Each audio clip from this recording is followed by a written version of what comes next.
back, our trusted viewers. We will continue with our questions for the day. David, karibu sana. Thank you so very much, Brenda.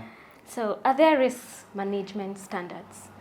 Oh, when you talk about standards and frameworks, in most of the professions that we have, you have had these international financial reporting standards. Yes. You have had these audit guidelines, all those standards that are there.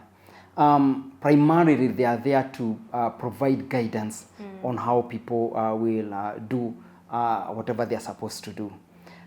In risk management, we have standards, and they are not rules. Okay. Because you find the diversity of risks is that one type of risk is very different from the other type of risks. Okay. So as the world is growing, there are some guidelines that have been put forth for at least to show people the way they can address their risks. Okay. When they look at this standard, then they can come to the organization and customize it. For example, we have ISO 31000, which is very respected because of the risk management process. It's very elaborative on how the risk process will be. We have, for example, the COSO cube that is very good in terms of objectives and in terms of internal controls. Okay. So we also have another one by IRM through some other organization called Alarm Miami and the rest, and IRM itself. And they have also provided a standard. So yes, there are standards, and these standards, there are those internationally recognized. There will be those ones maybe a country would want to develop one, or even organizations can develop actually their standard to be able to manage their risks. So they are there, yes, but guidelines. You cannot pick ISO 31000, copy and paste, or plug and play, because of the dynamism of risks and the way they manifest themselves and the types of risks and the different types of impact and the likelihood they are going to happen. Then we are going to, that is why those standards have been brought as guidelines.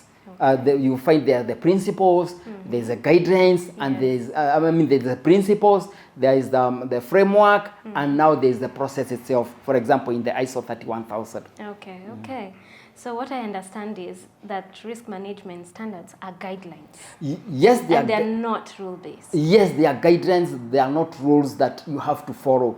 They are just guiding you. They are telling you there's a road here you can follow, and you'll be able to manage your risks. Okay. They are very important, and they are widely used by organizations, at least to enable them develop their own frameworks, develop their risk policy.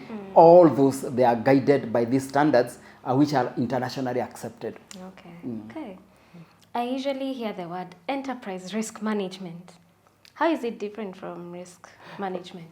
Oh, thanks, Brenda, again for that. You see, risk management is a term whereby we're saying there's this risk that can affect this person. Okay. For example, in production, we are saying there could be risks that maybe the machines might stall.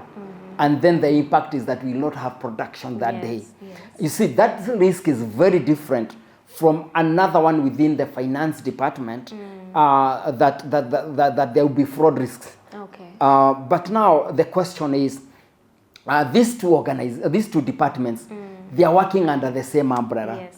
They are, maybe the board has given a strategic direction, which is followed by the production department, it is followed by the marketing department, by the human resource department. All those departments are guided by the umbrella of their strategic moves. And this is why then it is good for people to understand the risks that are within the organization, because there could be a risk in the finance, fraud risks. Yes. And marketing might want to say that it doesn't affect us. It's finance people who are going to deal with it. Yes. But you can find it can have an impact in them in one way or another, because maybe they will not have a budget for their marketing strategies. Yes. And that is hence how the word enterprise risk management comes in. It is not about silo. Silo is meaning that marketing deals with their risks, and if they see a finance risk, hey, we don't want that risk, it doesn't belong to us. What they're supposed to do, if they see a risk and it does not relate to them, they don't run away from it. They escalate it to the relevant department for them to address it. Now, when these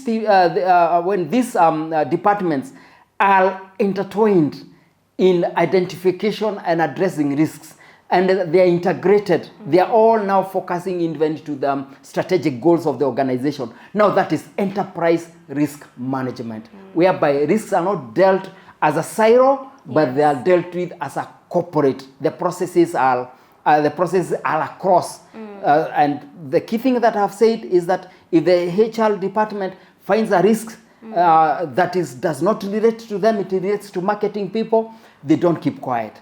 They escalate it to them. They just tell me, hey, there's a risk here. We think it belongs to you. Then you can pick it up from there. Enterprise risk management. Thank you.